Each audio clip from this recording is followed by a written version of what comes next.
Hello and welcome in the राहा IAS. आज हम डिस्कस करेंगे वर्ल्ड ज्योग्राफी का टॉपिक एटमॉस्फेयर।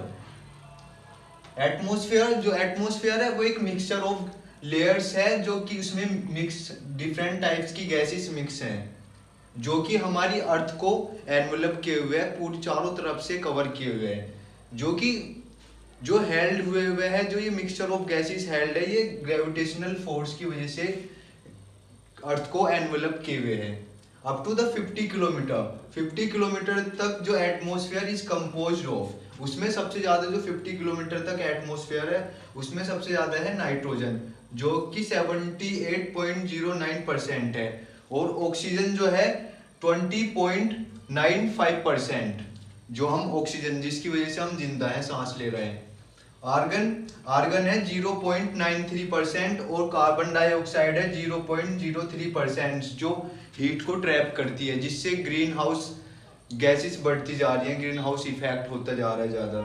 और अदर्स जो गैसेस है वो है नियोन, हीलियम है, ओजोन है, हाइड्रोजन है, क्रिप्टोन है जो कि ट्रेस गैसेस है, जेनन एंड मीथेन एटसेट्रा। अब हम डिस्कस करेंगे स्ट्रक्चर ऑफ एटमॉस्फेयर। स्ट्रक्चर क्या है एटमॉस्फेयर? ये हमारी अर्थ है, इसके ऊपर जो डिफरेंट लेयर्स ऑफ एटमॉस्फेयर है वो डिस्कस करेंगे। जो फर्स्ट आता है वो है ट्रोपोस्फेयर। जो ट्रोपोस्फेयर है ये जोन्स ऑफ मिक्सिंग है, यहाँ पे डिफरेंट एयर मिक्स है, यहाँ पे नाइट्रोजन ऑक्सीजन, ये यहाँ पे जो मेन एटमॉस्फेयर है वो ट्रोपोस्फेयर में है।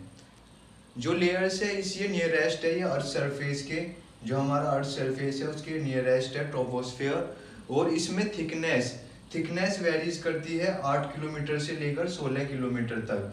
जो ये 8 किलोमीटर तक है ये पोल्स पर है, और जो ये 16 किलोमीटर है ये इक्वेटर पर है, क्योंकि इक्वेटर ज़्यादा गर्म होते हैं as compare to poles. All weathers phenomena, जितने भी वेदर फिनोमिनास होते हैं, बारिश होना, सब कुछ यहीं पे होता है। जो माउंटेन एवरेस्ट ये सब कुछ ये ट्रोपोस्फेयर में ही है। ट्रोपोस्फेयर में जो वेदर फिनोमिनाज होते हैं जैसे क्लाउड्स, सब कुछ यहीं पे होता है, फॉग्स भी यहीं पे होते हैं, हेल स्टोन्स, स्नोफॉल, लाइटनिंग, सब कुछ इसी में ट्रोपोस्फेयर में ही होता है ये। और इसमें डेंसेस्ट, ये सबसे डेंसेस्ट है क्योंकि यहाँ पे वाटर वेपर भी है, मॉइस्चर भी है, और डस्ट, धूल मिट्टी, सब कुछ ट्रोपोस्फेयर में ही है, इतने में, यहाँ से यहाँ तक ट्रोपोस्फेयर। और इसके बाद इसमें ये इसके मतलब जैसे यहाँ से हाइट बढ़ेगी उसके अकॉर्डिंग यहाँ पे ड्रॉप होता है टेम्परेचर में 1 डिग्री सेल्सियस 165 मीटर पे, जिसे हम नॉर्मल लैप्स रेट भी के नाम से भी जानते हैं।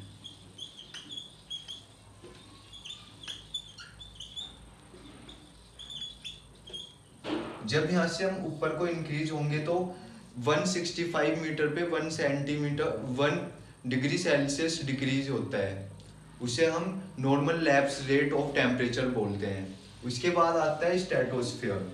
ये स्ट्रेटोस्फेयर है, जो यहाँ पे जितने भी स्ट्रेटोस्फेयर जो एक्सटेंड्स होती है वो 16 किलोमीटर से लेकर यहाँ तक के स्ट्रेटोस्फेयर है, 50 किलोमीटर तक। और इसमें जैसे ये स्ट्रेटोस्फेयर प्रोवाइड्स करती है आइडियल कंडीशंस, जितने भी प्लेन्स, बड़े प्लेन्स होते हैं वो सब स्ट्रेटोस्फेयर में ही उड़ते हैं, क्योंकि यहाँ पे ना तो क्लाउड आते हैं ना यहाँ पे लाइटनिंग होती है। तो ये एक सबसे आइडियल कंडीशन होती है एयरप्लेन्स को उड़ाने के लिए। जितना भी एयर ट्रैफिक है वो स्ट्रेटोस्फेयर से होकर गुजरता है। और इसके बाद इसमें कंटेंट्स जो है ये, इसमें ओजोन आती है, सबसे इम्पोर्टेंट चीज़ ओजोन। जो हमारी ओजोन लेयर है वो स्ट्रेटोस्फेयर में होती है, और जिसे हम 15 से 15 से 30 किलोमीटर तक ओजोन लेयर को हम मानते हैं। वैसे तो ये पूरे में ही है, जो सबसे इम्पोर्टेंट ओजोन लेयर है 15 किलोमीटर से लेकर 30 किलोमीटर तक है, जो कि हमें अल्ट्रावायलेट रेज से बचाती है, और उसको अल्ट्रावायलेट रेज को एब्जॉर्ब कर लेती है अपने अंदर। ओजोन लेयर जो है, जो ओजोन लेयर है इसे हम ओजोनोस्फेयर बोलते हैं। यहाँ पे इस एरिया को जहाँ पे ओजोन है ये एब्जॉर्ब करती है सारे अल्ट्रावायलेट रेज, जिससे हमें जो अगर ज़्यादा हीट आएगी तो अर्थ पे वो बहुत डेंजरसफुल होगी सभी के लिए, एनिमल्स के लिए भी, प्लांट्स के लिए भी, और जिससे ह्यूमन बींग्स को कैंसर हो सकता है, skin cancer, ultra violet rays से। जो मेन कल्प्रिट्स हैं जो ओजोन लेयर को डिप्लीट करते हैं वो है CFC, क्लोरोफ्लोरोकार्बन और HANNO। ये जो गैसेस हैं ये ओजोन लेयर को डिप्लीट करती हैं, मतलब ये छेद नहीं करती। जो बोलते हैं ओजोन लेयर में छेद हो गया, वो छेद होना नहीं होता। जो हमारी ओजोन लेयर है वो जैसे पतली होती चली जाती है, धीरे धीरे सुगड़ते हुए चली जाती है। जितनी भी इस पे अल्ट्रावायलेट रेज पड़ती हैं और जो ये गैसेस हैं क्लोरोफ्लोरोकार्बन, HAN नियोन, उनकी वजह से हमारी ओजोन लेयर डिप्लीट होती जा रही है। उसके बाद आता है मेसोस्फीयर। मेसोस्फीयर ये एरिया है, ये 50 किलोमीटर से लेके और 80 किलोमीटर तक एक्सटेंड करता है।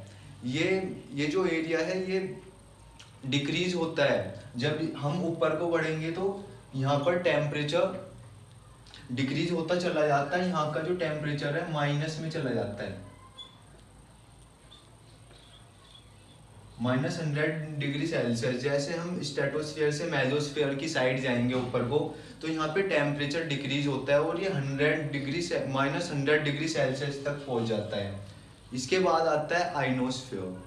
आइनोस्फीयर जो है ये वाली लेयर है, ये आइनोस्फीयर है जो कि एक्सटेंड्स है 600 किलोमीटर तक। 600 किलोमीटर तक है ये आइनोस्फीयर। और इसे हम बोलते हैं इलेक्ट्रिक चार्ज आयंस रहते हैं यहाँ पे आइनोस्फीयर में, जो यहाँ पे रेडियो वेव्स भेजते हैं, वो यहीं से रिफ्लेक्ट होके वापस आती हैं, जिसकी वजह से हम कम्युनिकेशंस कर पाते हैं, क्योंकि इसमें चार्ज पार्टिकल्स आयंस है इस आइनोस्फीयर में, और उसकी वजह से हम कम्युनिकेट कर पाते हैं। ये हमें सेव करती है हमारी अर्थ को और हमें प्रोटेक्ट करती है। ये आइनोस्फीयर जो मीटियोरॉइड्स होते हैं उनको ये वहीं पे ही बर्न कर देती है। जितने भी मीटियोरॉइड्स आते हैं उनको यहीं पे आइनोस्फीयर में ही बर्न कर दिया जाता है। ये 600 किलोमीटर तक आइनोस्फीयर एक्सटेंड है। और इसके बाद जो आता है वो एक्सोस्फीयर। एक्सोस्फीयर जो है ये एनर्जी रिसीव होती है इसकी अर्थ की सन से।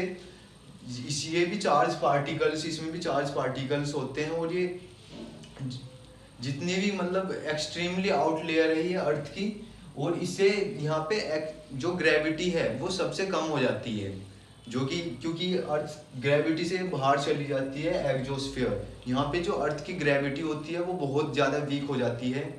और जो आउटर मोस्ट पार्ट जो है आइनोस्फीयर का, यहाँ से जो आइनोस्फीयर की से जो ऊपर है हम इसे मैग्नेटोस्फीयर बोलते हैं। मैग्नेटोस्फीयर बोलते हैं जो आउटर पार्ट है एक्सोस्फीयर का। उसके बाद हम डिस्कस करते हैं insulation and heat budget. Insulation and heat budget क्या है? Insulation is the energy receive on the earth surface from the suns. जितनी भी एनर्जी रिसीव होती है अर्थ सरफेस पे उसे हम इंसुलेशन बोलते हैं। एनर्जी जो रिसीव होती है हमारी अर्थ पे, जो हमारी अर्थ होती है वो सारी एनर्जी, अर्थ है ये हमारी, जितनी भी इस पे एनर्जी आती है ऊपर से, ये हमारी अर्थ पे जितनी भी एनर्जी आती है, हमारी अर्थ सारी एनर्जी को रिसीव नहीं करती। अगर सारी एनर्जी को रिसीव करेगी, सारी हीट को रिसीव करेगी, तो हमारी अर्थ डिस्ट्रॉय हो जाएगी। तो जो एनर्जी एक्स्ट्रा होती है उसे एब्जॉर्ब, जो जितनी एब्जॉर्ब करनी है उसे एब्जॉर्ब कर देती है और उसे रिफ्लेक्ट बैक कर देती है। जो सोलर रेडिएशन रिफ्लेक्ट बैक होके जाता है उसे हम एल्बिडो बोलते हैं, जिसकी वजह से जो एल्बिडो पावर्स की वजह से जो मून है वो भी दिखाई देता है। अर्थ की कोई अपनी कोई एनर्जी या पावर नहीं है, वो भी एक एल्बिडो, जो अर्थ सन से उसे एल्बिडो मिलती है, जो उसे सोर्सेस मिलती है, हीट मिलती है, उससे वो एल्बिडो पावर की वजह से उसको वो हमें चमकता हुआ दिखाई देता है moon. That much only for today, thank you.